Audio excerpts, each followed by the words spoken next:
Hey guys, tonight we're not just going back in time, we're going to peel back the layers of time itself.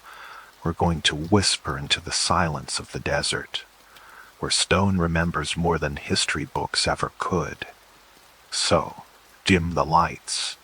Maybe let the room go quiet enough to hear your own breathing. Let the soft glow of your screen be the only witness as we drift into the vast, star-dusted plains of ancient Egypt. Close your eyes if you like, and just listen. Drop a comment telling me where you are in the dark right now. I like to picture these stories stretching across time zones, connecting us all while you drift toward sleep, carried on the back of forgotten empires. Tonight, we're going to ask a question that echoes across millennia. What if the pyramids weren't built by pharaohs, but by something far older, far more mysterious? What if they were already ancient when the first pharaohs even arrived? Picture yourself alone, standing on the Giza Plateau. The sun has long since dipped below the horizon, painting the western sky in hues of deep violet and fading orange. Now, only the moon holds court, casting a silvery, ethereal glow across the vast expanse of limestone. Feel the cool, dry desert wind, a breath from countless ages, moving gently across your skin. It carries the faint, almost imperceptible scent of ancient dust, and a silence so profound it hums. Look up. There they are. Three colossal shapes, dark against the endless tapestry of stars, the Great Pyramids. They stand not just as monuments, but as three silent, watchful giants, their shoulders hunched against the weight of millennia. Each stone, each block, has absorbed the heat of 1,000,000 sunrises and endured the chill of 1,000,000 desert nights. They are rough beneath your fingertips, a texture that speaks of geological time, of the very earth itself shaped by hands we can no longer trace. The air is still, save for that soft, whispering breeze. No crowds, no vendors, just you and these impossibly old structures. Let that sense of overwhelming scale wash over you. The sheer, unyielding permanence of it all. It's a feeling that shrinks your own worries, your own today existence, into something small and manageable, a tiny ripple in an ocean of time.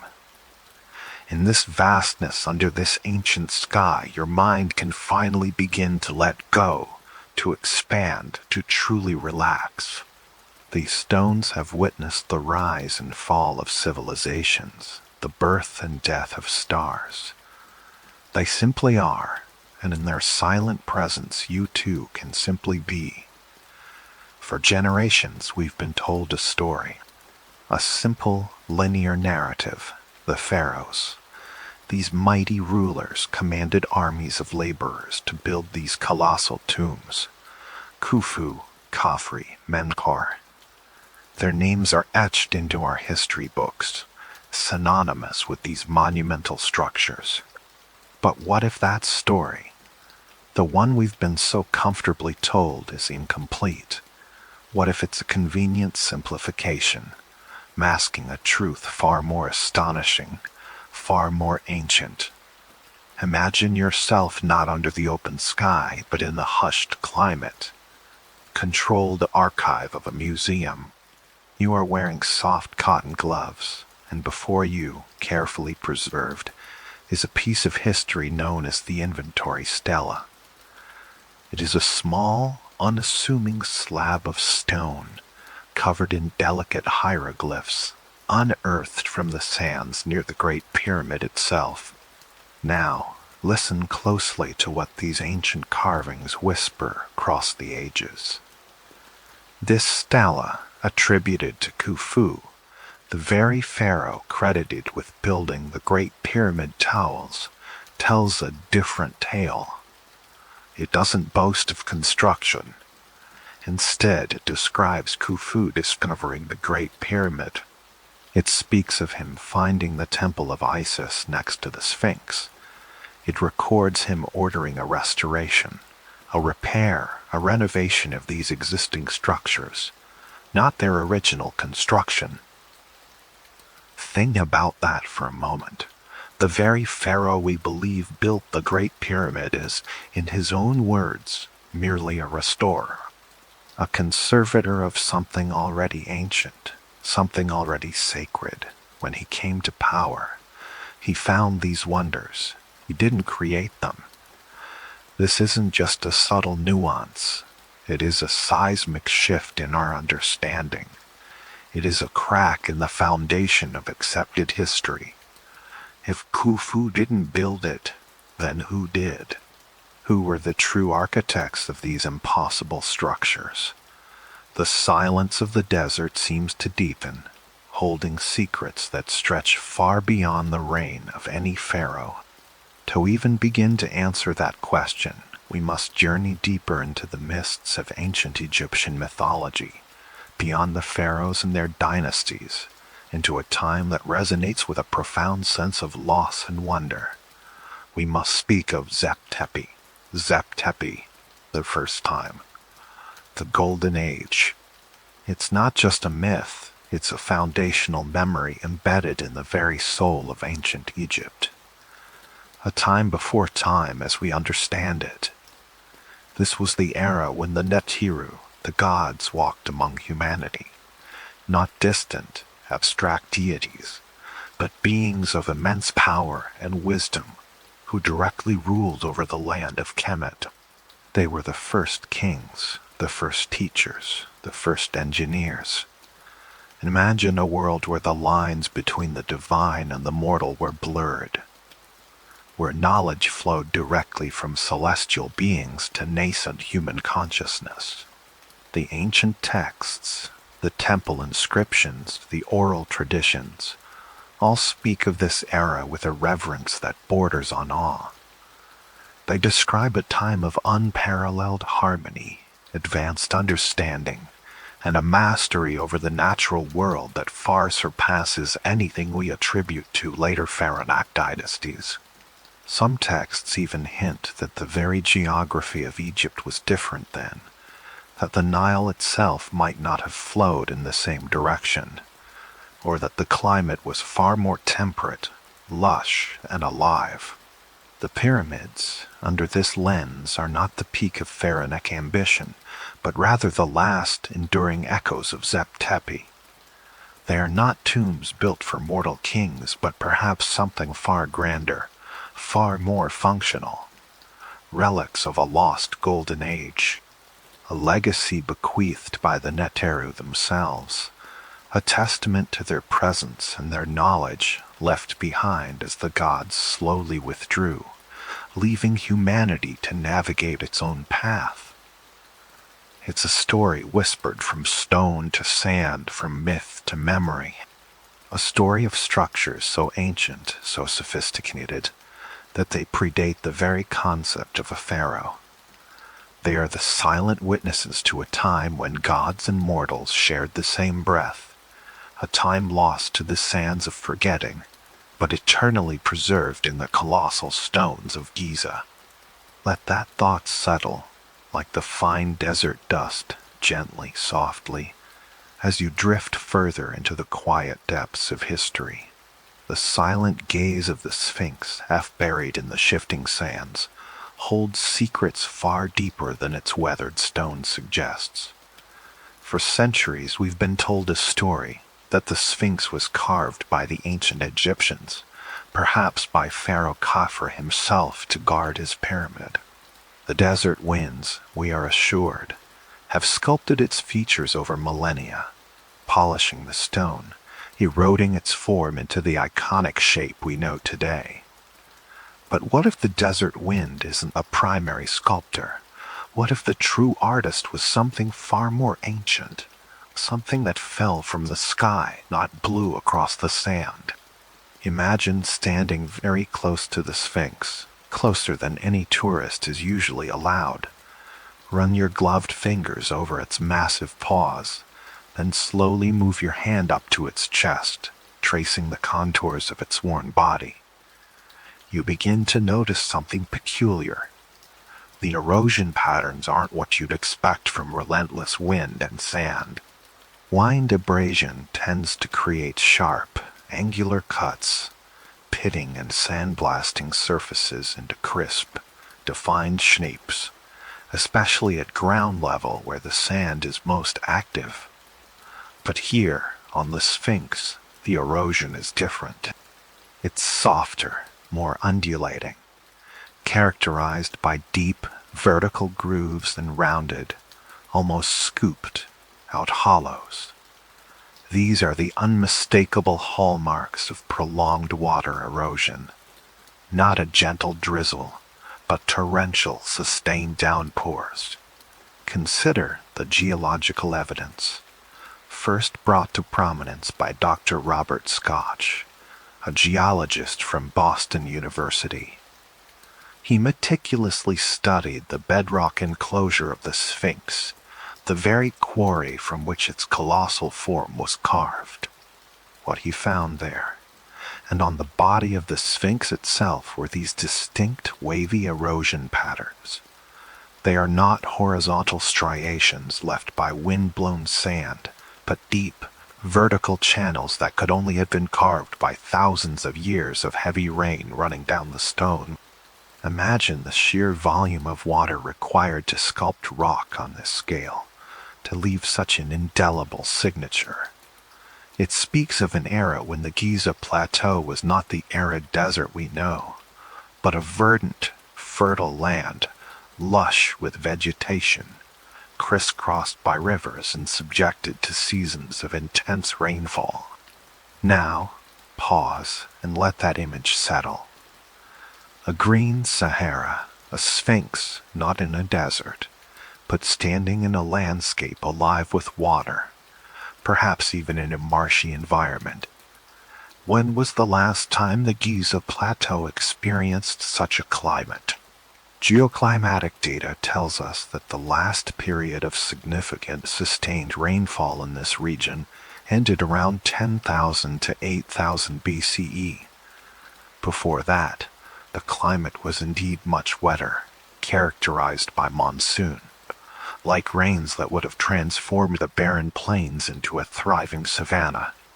If the Sphinx's erosion is indeed from water, then it must predate the dynastic Egyptians by thousands of years. It pushes its origin back to a time when humanity was supposedly still in hunter-gatherer societies, long before the first pharaohs, long before the invention of writing or monumental architecture, as we understand it. The implication is profound, almost unsettling in its simplicity. If the Sphinx was carved by a civilization existing before 10,000 BCE, then everything we thought we knew about the origins of advanced civilization in Egypt, and indeed on Earth, must be re-evaluated. It means a sophisticated culture, capable of planning, quarrying, and carving a monument of this immense scale, existed in a forgotten epoch. A time when the desert was green, when the Nile might have flowed differently, and when the very map of the world was unrecognizable. The sound of that ancient rain, a relentless drumming on stone, echoing through a primeval landscape, becomes a sonic time capsule.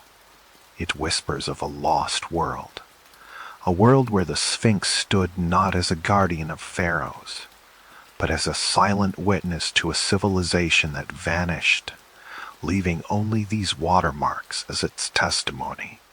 You can almost feel the cool spray, hear the steady rhythm of the drops, washing away not just the dust, but millennia of accepted history. The very stone breathes a different story, a story written in liquid, not sand. From the weathered face of the Sphinx, let your gaze slowly lift past the pyramids and up into the vast, inky canvas of the desert night sky. The stars here, far from city lights, burn with an intensity that feels almost primeval. They are the same stars that watched over the builders of Giza countless millennia ago.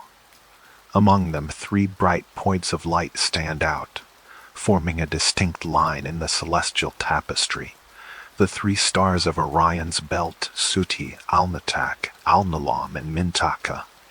Now, lower your gaze back to the Giza Plateau.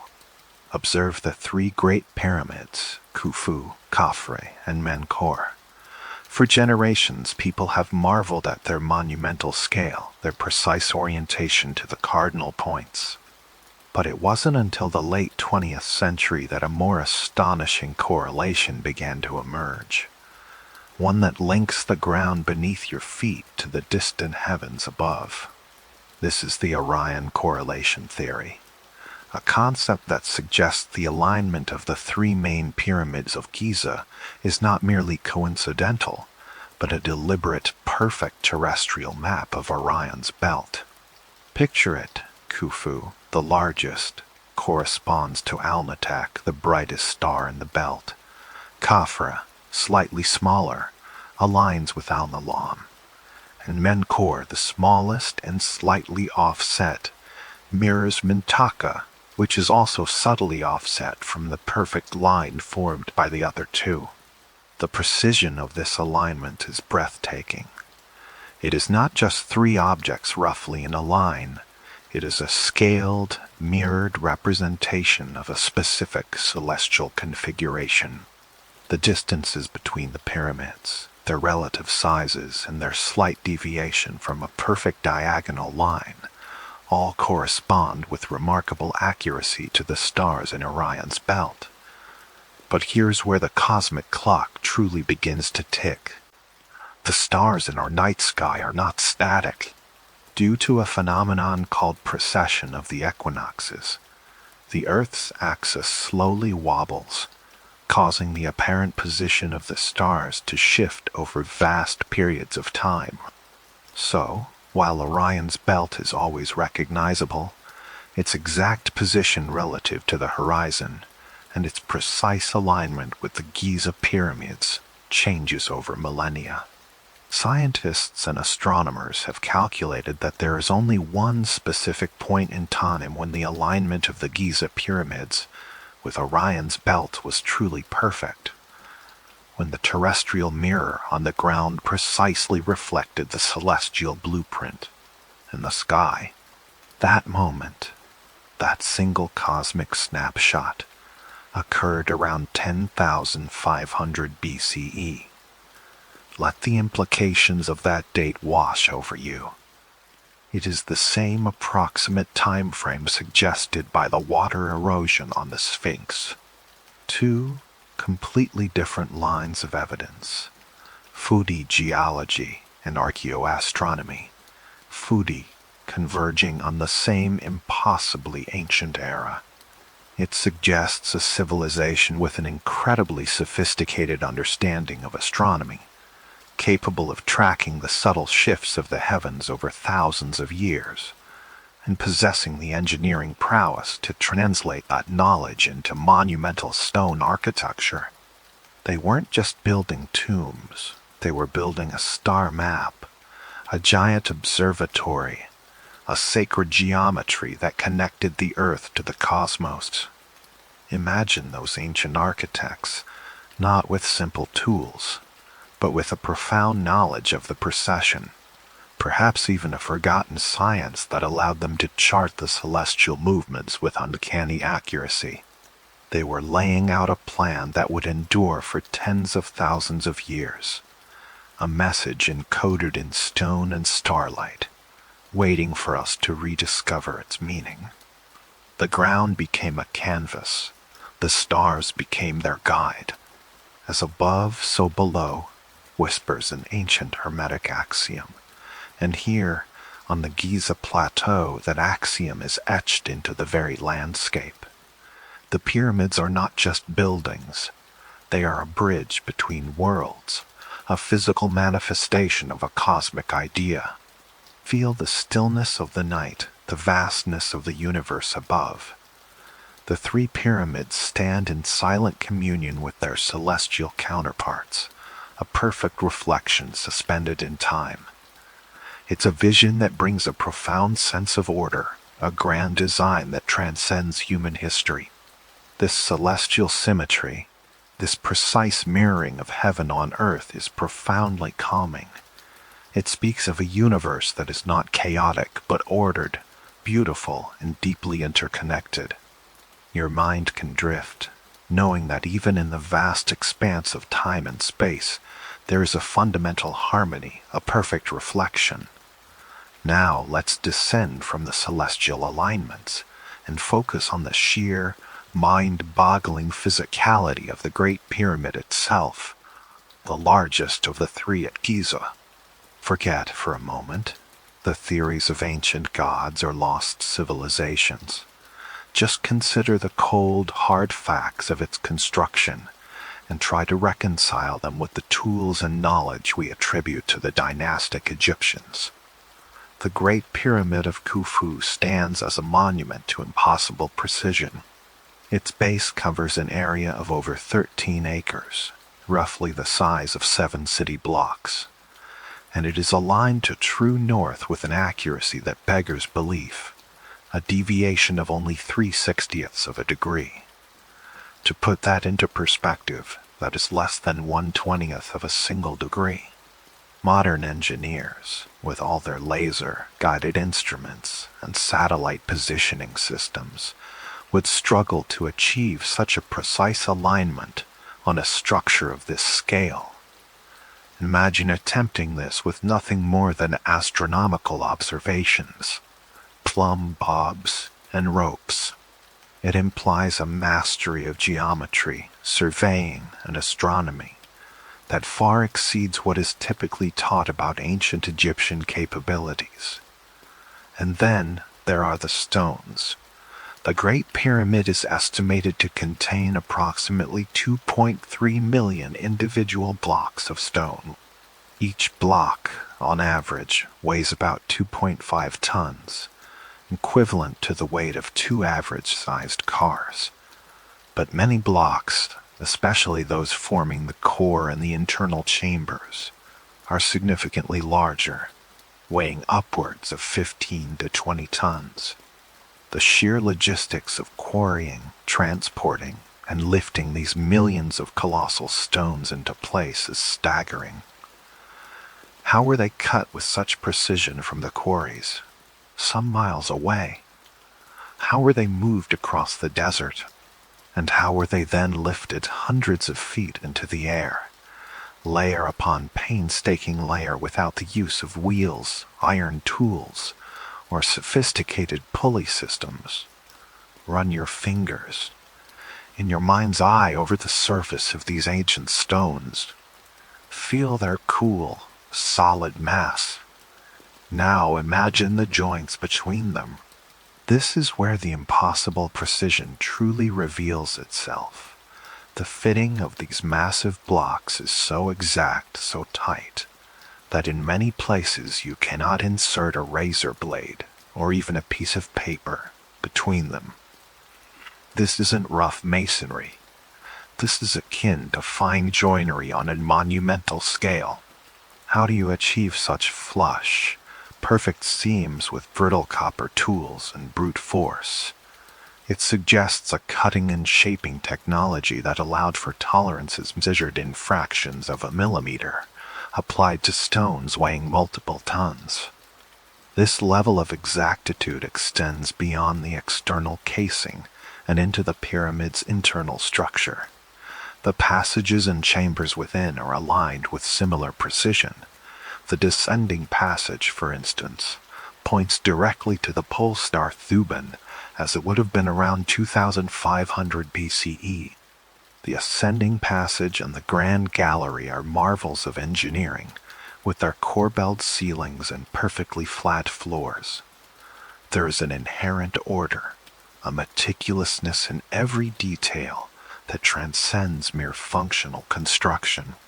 This pursuit of absolute perfection, this obsession with mathematical and astronomical accuracy, is not typical of what we understand as early Bronze Age architecture.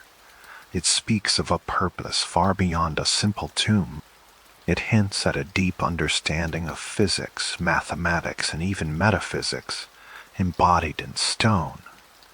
The very act of contemplating such order, such meticulous design on an unimaginable scale, can bring a profound sense of calm. It is the feeling of witnessing something, built not by human hands alone, but by a consciousness that understood the fundamental laws of the universe. In the face of such overwhelming precision and scale, the mind finds a peculiar kind of peace. The world, with all its chaotic uncertainties, suddenly feels anchored by this unshakable testament to order. The immense weight of each stone, perfectly placed, perfectly aligned, creates a feeling of absolute stability, a timeless permanence that soothes the restless mind. It's a silent, unwavering declaration of perfect harmony, a mathematical poem written in granite and limestone.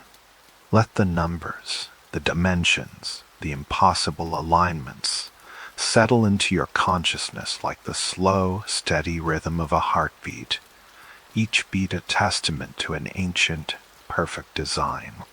This isn't just a building, it is a cosmic calculator, a terrestrial clock, a beacon of forgotten science standing in eternal silence. You drift deeper now, guided by the immense weight of stone.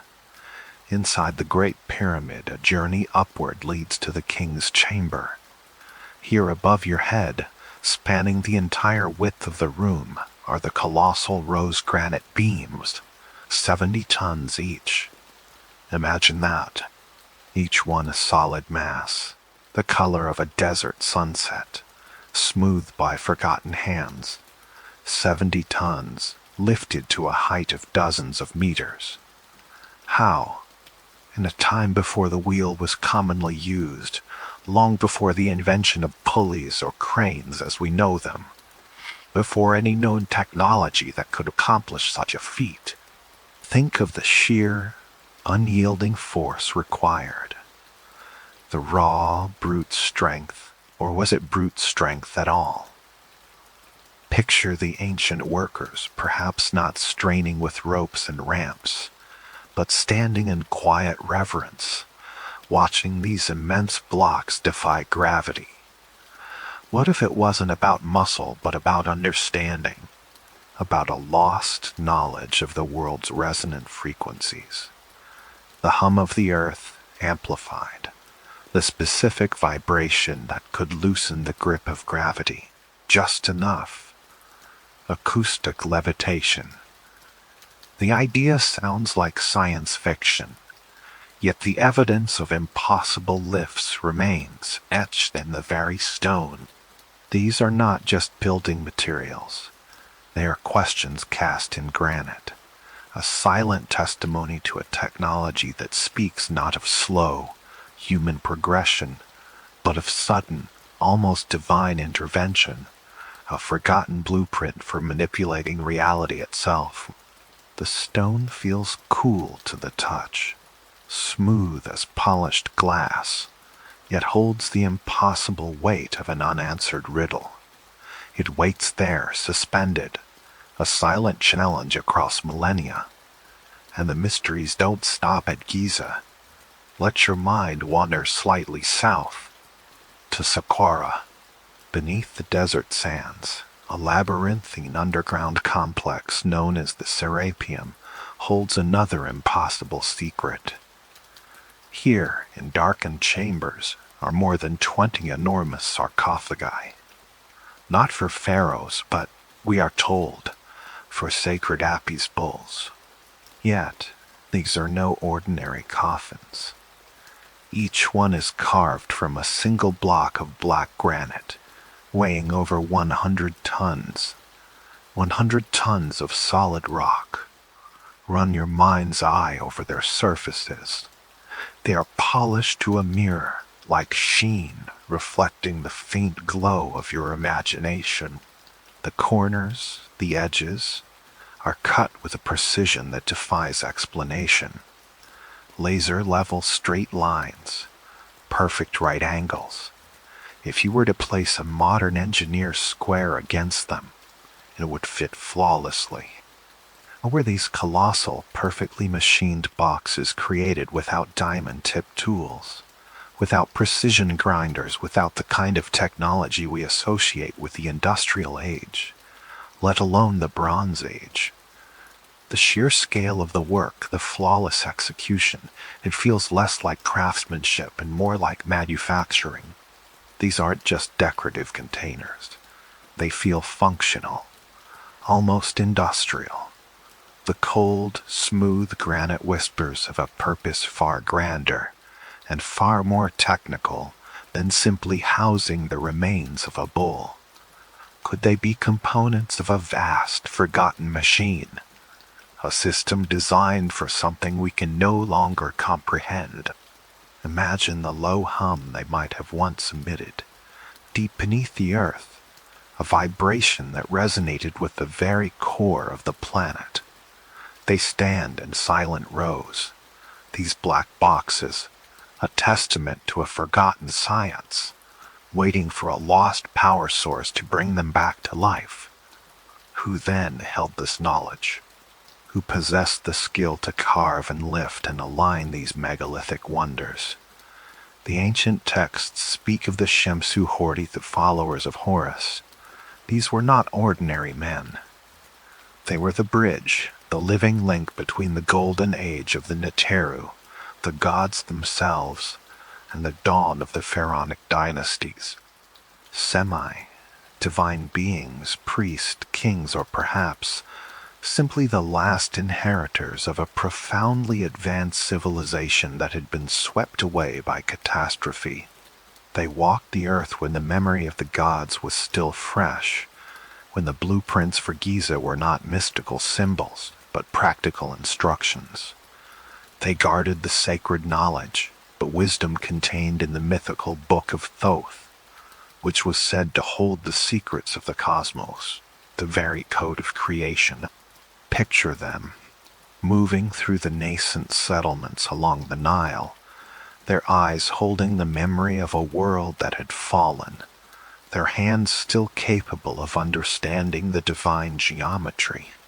The Shemsu Hor were the custodians of a dying flame, preserving the remnants of a technological and spiritual understanding that far surpassed anything the later pharaohs would achieve.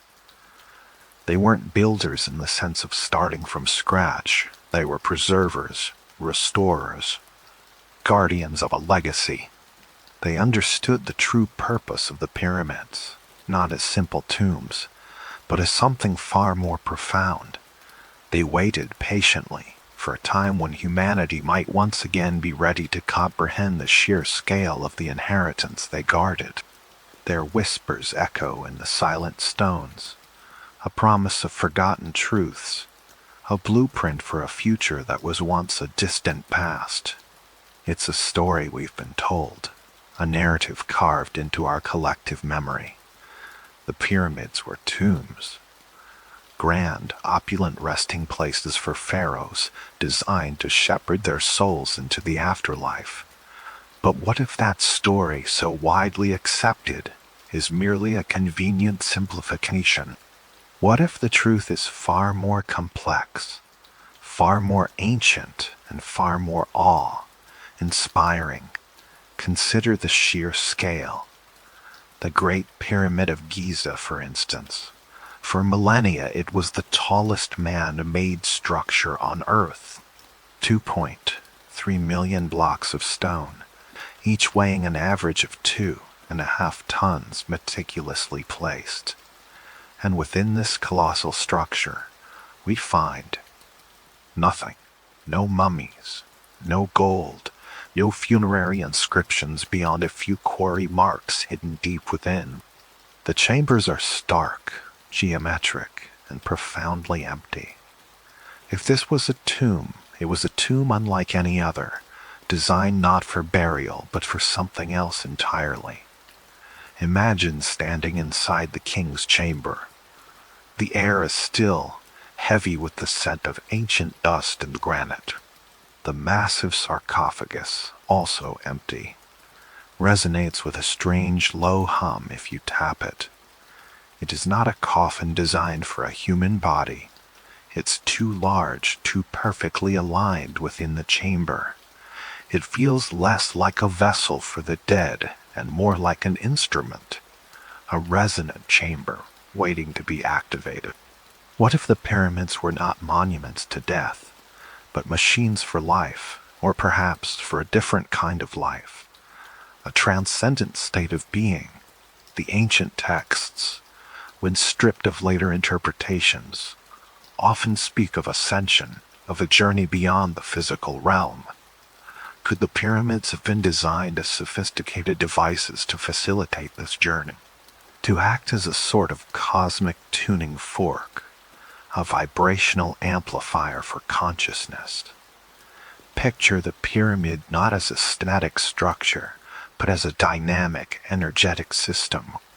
Imagine the Earth's own subtle energies, telluric currents flowing beneath the plateau, being harnessed and focused by the precise geometry of the stone, the sheer mass, the crystalline structure of the granite, the specific angles of the slopes, fusti, all contributing to a vast, silent engine. Perhaps in a time before our understanding of physics, before our words for electricity or quantum mechanics, these ancient builders understood how to tap into the very fabric of reality. Think of the king's chamber lined with red granite. Granite is piezoelectric. It generates an electric charge under mechanical stress. The massive weight of the pyramid above, the constant and perceptible tremors of the earth, the subtle shifts in temperature phi, all could have created a persistent, low-frequency vibration, a soft, deep hum that permeated the stone, a hum that would have been felt, not just heard, resonating through the body, altering brainwave patterns, inducing states of deep meditation or altered consciousness. Consider the possibility of water beneath the Giza Plateau. There are vast underground aquifers. Could water, flowing through precisely carved channels, have played a role, generating hydroelectric power on a scale we're only now beginning to understand, or creating specific harmonic frequencies as it moved? The ancient world was full of mysteries that we, with our modern lens, often dismiss as magic. But perhaps it was simply a science we have forgotten, a technology based on principles we are only now rediscovering. Some theories suggest the pyramids were massive power plants, generating free energy for a lost civilization. The copper plates found within, the shafts pointing to specific stars, the very precise dimensions calibrated to resonate with planetary frequencies, all point to a functional purpose beyond mere burial. Imagine the pyramid glowing with an internal light, not from fire but from harnessed energy, sending out a beacon, a subtle pulse that could have been felt across the land, perhaps even across the cosmos. Or perhaps they were even more profound, a stargate, a portal for interdimensional travel, a way to connect with other realms, other beings. The alignment with Orion, the shafts pointing directly to specific celestial bodies. These could be coordinates, a map to somewhere beyond our physical reach. Imagine the top of the pyramid, once capped with electrum shimmering under the sun, not merely reflecting light but collecting it, focusing it, and projecting something unseen. A silent humming beacon reaching out into the vast, dark ocean of space, or inward, into the hidden dimensions of existence. The idea of a machine, whether for power, for healing, or for traversing the stars, makes the emptiness of the chambers less of a mystery and more of a clue. Machines are built to operate, not merely to contain. And when their function is complete, or their power source depleted, they fall silent, leaving behind only their magnificent, enigmatic shell. The pyramids stand as a testament to a forgotten purpose, a silent hum waiting to be heard again, a profound whisper of what once was. The ancient Egyptians, in their wisdom, believed that the earth was a mirror of the heavens. As above, so below was not just a philosophical tenet, but a fundamental principle of their sacred architecture and their very way of life. They saw patterns in the stars, in the movements of the planets, and they meticulously recreated these patterns on the terrestrial plane. The entire landscape of Egypt, particularly the stretch along the Nile, was designed as a vast, intricate celestial map, a cosmic blueprint etched into the very earth. Picture the Nile River itself, flowing like a winding silver ribbon through the desert. For the ancient Egyptians, this wasn't just a river. It was the earthly manifestation of the Milky Way, the great celestial river that flowed through the night sky. The stars, the constellations, the planets, they were all reflected, meticulously placed, along the banks of this sacred waterway. The temples, the cities, the sacred sites, each one corresponded to a specific star or constellation, creating a living, breathing star chart on the ground. And at the heart of this terrestrial cosmos, the pyramids of Giza. They are not just three isolated structures. They are the terrestrial embodiment of Orion's belt, the three bright stars that form the celestial hunter's girdle. Imagine standing on a clear desert night, gazing up at the impossibly bright, star-strewn sky.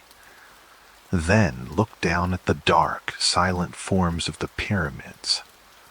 The alignment is unmistakable, a perfect, profound correspondence between the earthly and the heavenly. This wasn't random chance, nor was it mere artistic inspiration. This was a deliberate act of creation, a profound statement of interconnectedness. The ancient builders, or perhaps the gods who guided them, were not simply constructing buildings. They were aligning Earth with the cosmos, creating a sacred geometry that would resonate with the very fabric of the universe. They were creating a bridge between dimensions, a physical manifestation of divine order. Think of the feeling of looking at a perfectly symmetrical pattern, a fractal repeating infinitely, or the harmonious proportions of a golden ratio. There is a deep, inherent sense of peace and order that these patterns evoke within us. The Egyptians understood this on a grand cosmic scale. They believed that by aligning their world with the heavens, they could maintain balance, harmony, and prosperity. They were creating a sacred space, a cosmic sanctuary where the divine could manifest on earth. The entire landscape of Egypt, with its temples, its obelisks, its carefully positioned cities, becomes a vast open-air observatory, a place where the movements of the stars were not just observed, but lived, where the cycles of the cosmos were not just understood, but embodied. The rising of Sirius, the flooding of the Nile, the solstices and equinoxes and defy, all were part of a grand celestial clock, meticulously recorded and reflected in their monumental architecture. This deep connection to the cosmos, this desire to mirror the heavens on earth, speaks to a profound spiritual understanding. It suggests that the pyramids, and indeed all of ancient Egypt's sacred structures, were not just human endeavors. They were a collaboration, a divine project, designed to anchor celestial energies, to facilitate communication with higher realms, and to remind humanity of its cosmic origins and its eternal connection to the stars. The land itself became a sacred text, written in stone and starlight, whispering ancient truths to those who knew how to read it. It is a legacy of profound harmony, a testament to a time when heaven and earth were not so far apart. The gods, or the beings who walked among humanity in the earliest days, eventually departed. Their golden age faded, like the last embers of a distant fire. The Shemsu Hor, the followers of Horus, guarded their secrets for a time, preserving fragments of knowledge, waiting for another dawn that never quite arrived. And then the pharaohs came, building their own empires, carving their own names into history, inheriting a legacy they perhaps never fully understood. They slept in their grand tombs, their mummified forms eventually turning to dust, their empires crumbling beneath the relentless march of time. But the pyramids, they remain, silent, unchanging. They stand on the vast, empty plateau, indifferent to the shifting sands, to the rise and fall of civilizations. They don't need to explain themselves. They don't need our theories, our interpretations, our endless debates. They simply are. Their purpose, perhaps, is no longer active, their ancient machinery long since powered down, but their presence endures, a profound, enigmatic whisper from an unimaginable past. The desert wind still sighs around their colossal stones, carrying the dust of millennia. The stars still trace their slow, eternal arcs across the inky black sky, just as they did 10,000 years ago when these silent giants first watched them. Time as we perceive it has no meaning here. There is only the vast, eternal present, the cool touch of the ancient stone, the infinite expanse of the night sky, the profound stillness that settles over everything. Just as the desert slowly, softly forgets the footsteps of those who walked its plains, so too does the world outside begin to fade. The worries of your day, the thoughts that linger, the small sounds of your own space, they begin to recede like distant echoes. Your mind, too, can find this stillness, this eternal present. Feel the gentle weight of the air around you, the soft rhythm of your own breath. The stones of the pyramids, warmed by the sun of forgotten ages, now radiate a subtle, ancient comfort. The starlight, cold and distant, yet reaches down to touch the highest points, illuminating them in a soft silver glow. Here, in the shadow of these timeless giants, in the deep, quiet embrace of the desert night, you can let go. You can release the hold of time, the urgency of thought. Allow your mind to drift, unburdened like a wisp of sand carried on the night breeze. The mysteries remain, unspoken, profound, but here, in their presence, there is only peace. Let the silence of the ages wash over you, a gentle lullaby from a world long past. The stones are warm, the stars are cold, and here in the shadows of the gods you can simply drift into a deep, peaceful sleep.